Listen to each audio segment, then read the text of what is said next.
Hello dear student, आज हम आपको साउंड ऑफ म्यूजिक का फर्स्ट पार्ट पढ़ाएंगे, जिसमें एवलिन ग्लेनी के बारे में है। इसका जो सेकंड पार्ट है उसमें उस्ताद बिस्मिल्लाह खान के बारे में है।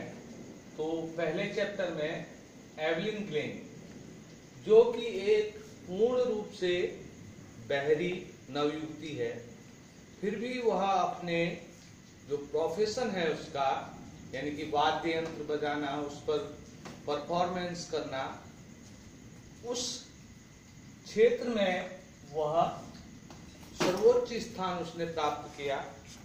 तो देखे कैसे।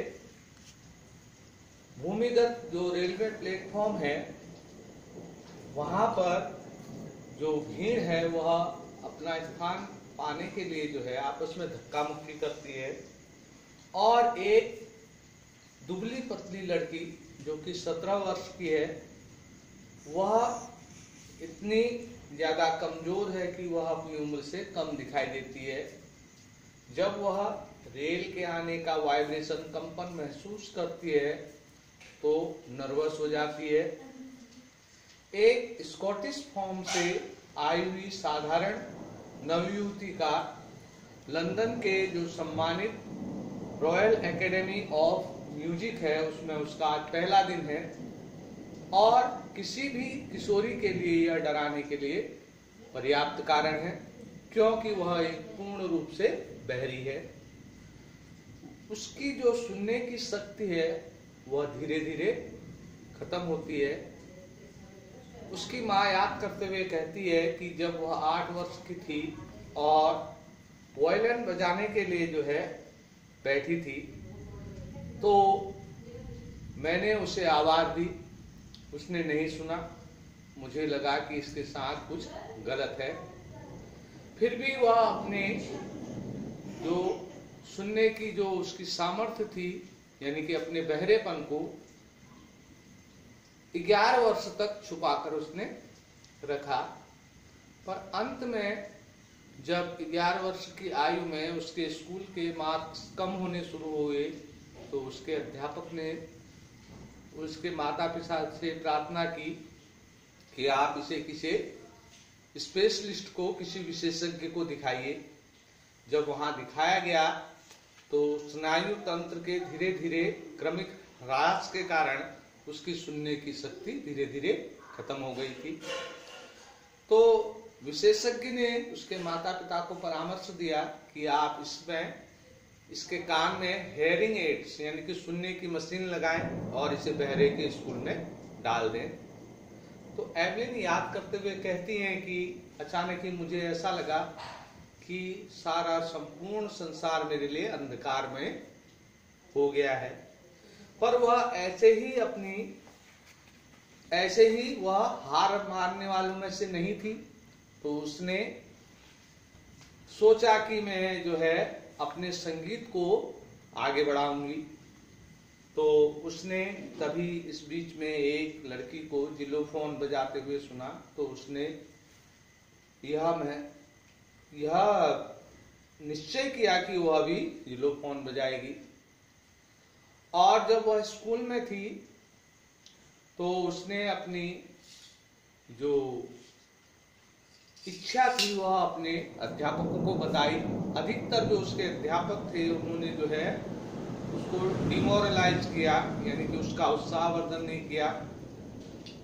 एक तबलची उनके स्कूल में थे, रॉन फॉर्ब्स, उन्होंने उसकी अंतर शक्ति को पहचाना, और तब वह 2 बड़े बड़े ढोल लेकर आए और उनको अलग अलग स्वर में उन्होंने बजाना शुरू किया।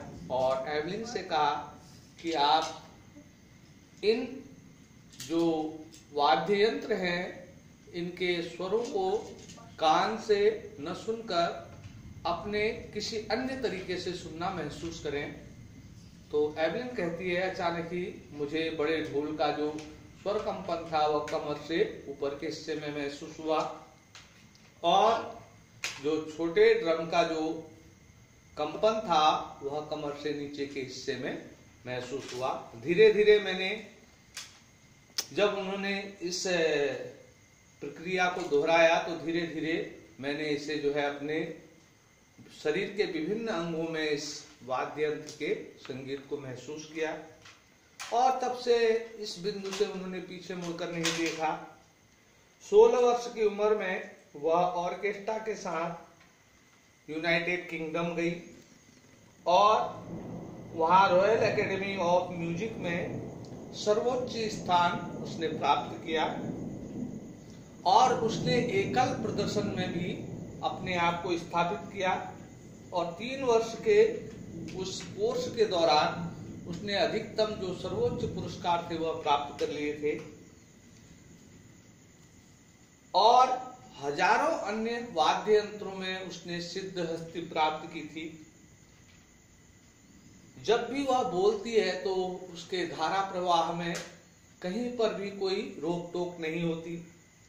वह फ्रेंच और जापानी भाषा में भी सिद्ध हस्त है और म्यूजिक के बारे में वह कहती है कि यह मेरे शरीर के प्रत्येक अंग में जो है यह बहता है और जब मैं जिलोफोन बजाती हूँ तो उस जिलोफोन का जो संगीत है वह उस जिलोफोन बजाने वाले वाद्य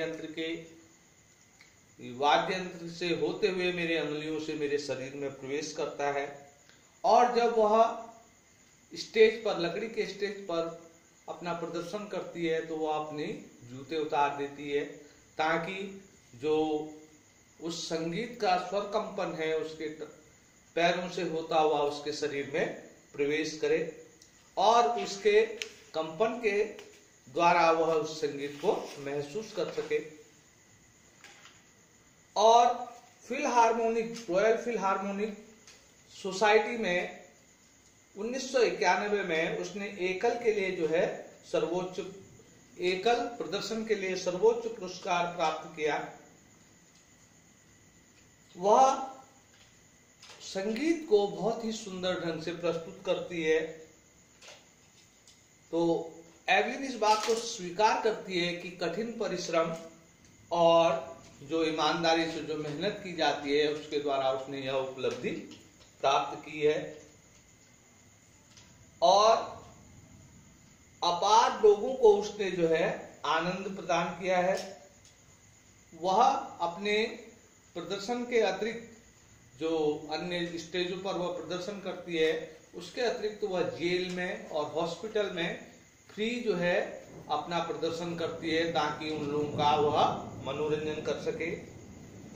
और एन रिचलिन जो कि बेटवीन फंड यानी कि बहरे बच्चों के बेटवीन फंड की अध्यक्ष है, वह कहती है कि वह हमारे बहरे बच्चों के लिए एक चमकता उदाहरण है और उनके लिए प्रेरणा का स्रोत है। तो वे लोग कहते हैं कि अगर वह कर सकती है तो हम क्यों नहीं कर सकते।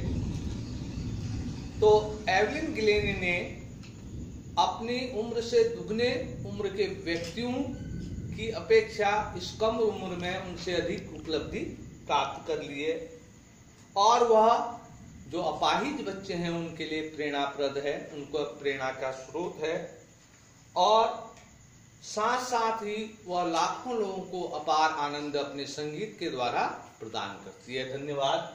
आप लोग ये जो डिफिकल्ट वर्ड हैं इन शब्दों की वर्ड मीनिंग जो है आप अपनी नोटबुक पर नोट कर देंगे और पाठ आप लोगों के समझ में आ गया होगा।